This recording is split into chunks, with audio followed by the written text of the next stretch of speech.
Top quality और consistent performance के लिए सिर्फ सिल्वर पंप नाम याद रखना। और वॉशिंगटन में ग्रीस के रक्षा मंत्री निकोस देंदियास ने कहा कि भारत एक महाशक्ति के तौर पर उभर रहा है। प्रधानमंत्री मोदी के दौरे से भारत की सैन्य भूमिका और बढ़ने वाली है।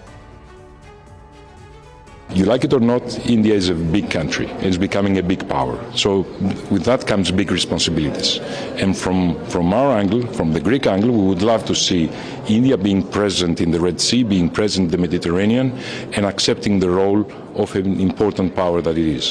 Just 2 or 3 days ago, I was discussing the last exercise between the Greek Air Force and the Indian Air Force, and my staff was speaking very highly about the capability of the Indian Air Force. So we would like to see more of you, more of your Air Force, more of your Navy, and a bigger role in the Mediterranean, in Europe, in the world. I assume that that's what Prime Minister Modi is going to discuss with President Trump. And it's good that he's one of the first leaders that meets the American president here in Washington, D.C. Manish हमारे सहयोगी इस वक्त हमें Washington DC से join कर चुके हैं। मनीष, मैं जानती हूँ रात के 11 बज रहे हैं वहां पर, लेकिन यहाँ सुबह सुबह की हेडलाइंस और सुर्खियां लगातार उसी लिहाज पर है कि आखिर कितना महत्वपूर्ण दौरा है प्रधानमंत्री नरेंद्र मोदी का ये।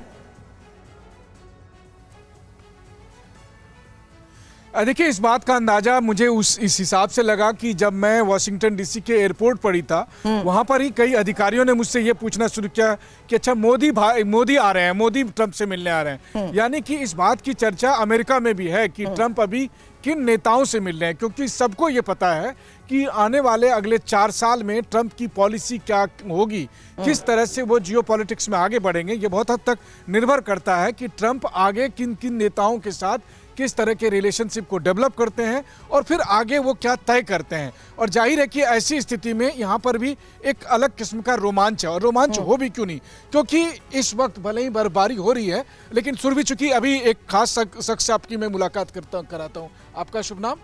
मेरा नाम नाजिम है। नाजिम जी, आप ही बताइए कि अभी TV9 की टीम कहाँ पर मौजूद है? अभी आप लोग कोलंबिया पाइक वर्जीनिया में है। ये अर्लिंगटन एरिया में पड़ता है, जहाँ पर कि अमेरिकी सेना का सबसे बड़ा मेमोरियल है। जी, आप डीसी के नज़दीक है। डीसी के नज़दीक हैं। तो यहाँ पर नाजिम मुझे मिले हैं। और तो आप कहाँ से हैं इंडिया में? मैं बॉम्बे से हूँ। बॉम्बे से? जी।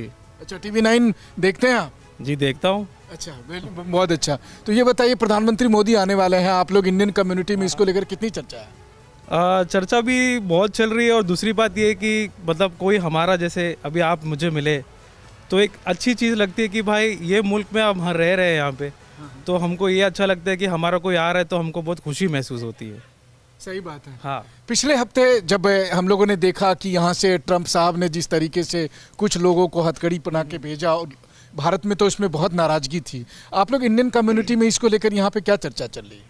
चर्चा देखो हो रही है, बट कैसा होता है कि जैसे अगर आप कुछ गलत काम करते हो तो इट्स गोना बी इलीगल, तो इलीगल को आप सपोर्ट नहीं कर सकते हो। तो इसी वजह से मोदी साहब ने भी उस चीज़ को सपोर्ट नहीं किया। सही बात है, बिल्कुल सही बात। उन्होंने भी यही बोला कि अगर जो इलीगल है तो इलीगल है। आज जैसे हम इतनी मेहनत करके शिद्दोजहद करके यहाँ पे रह रहे हैं, हम एक लीगल माइग्रेंट है यहाँ पे। हम मतलब अभी मैं तो सिटीज़न हूँ, तो उसके हिसाब से एक वो होता है और कि ये बात सही भी है। देखिए, TV9 के दुनिया भर के दर्शकों को हम बता दें कि अमेरिका की आबादी में से इस वक्त करीब 45 से 50 लाख भारतीय मूल के लोग हैं, जो कि 1% हिस्सा बनता है, और वो यहाँ की GDP में 6% कंट्रीब्यूट कर रहे हैं। तो भारत के तमाम ऐसे लोगों पर न केवल अमेरिका को बल्कि भारतवासियों को भी गर्व है ना। और आप लोगों की मेहनत की वजह से तो आप यही कहना चाहते हैं कि लीगली आप लोग आए हैं, इसी तरह से सब लीगली आए, डंकी रूट से ना आए। बट उनका एजेंडा कुछ और है ट्रम्प साहब का। कि जैसे आपने अभी इंडिया में भी हाल में देखा होगा कि जो इलीगल माइग्रेंट्स है दूसरे देशों के, जो हमारे यहाँ पे आके छुप गए, जो रह रहे खा रहे, मैं ये कहना चाहता हूँ कि गलत काम मत करो।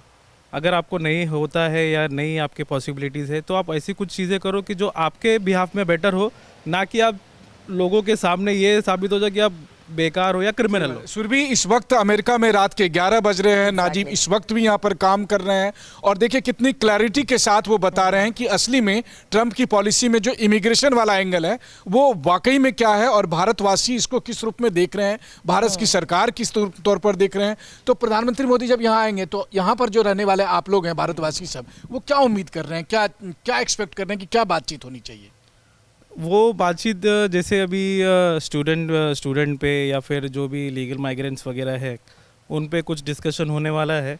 इतना एलैबोरेशन तो हुआ नहीं है क्योंकि अभी देख रहे हो आप हालत बहुत ख़राब चल रही है, क्योंकि दिन पे दिन कैसा है कि अभी बीच में स्नो नहीं था बट अचानक में आज चालू हो गया। सही बात है। तो इस बीच में हम अपने दर्शकों को थोड़ा सा यहाँ का मौसम का भी हाल दिखा दें। हमारे कैमरामैन रोहित कनौजिया आपको दिखा रहे हैं कि देखिए अमेरिका में किस तरह से बर्फ गिर रही है। लेकिन ये भी बात मानिए कि एक बार जब प्रधानमंत्री मोदी और प्रेसिडेंट ट्रंप की मुलाकात होगी तो उस गर्मजोशी से बहुत सारे मसले जो कि इस वक्त पेंडिंग पड़े हैं उस पर जो जमी बर्फ है वो पिघलेगी। और उसमें सबसे बड़ी बात है कि जो चाहे H1B वीज़ा का इशू हो, ग्रीन कार्ड बैकलॉग का इशू हो, लेकिन सबसे बड़ी बात एक और खास बात है, वो ये है कि ट्रंप आने वाले दिनों में चीन की चुनौती से कैसे निपटेंगे। इसको लेकर भी कहा जा रहा है कि मोदी और ट्रंप की मुलाकात के बाद भारत और अमेरिका की एक साझा रणनीति बनने वाली है और जो जल्दी हमें दिखाई देगी। और इससे संबंधित एक एक डिटेल TV9 अमेरिका से लगातार अपने दुनिया भर के दर्शकों तक पहुंचाएगा। शुक्रिया मनीष, लगातार आपके साथ हम जुड़ते रहेंगे। शुक्रिया फिलहाल पूरी जानकारी के लिए इस वक्त आपका।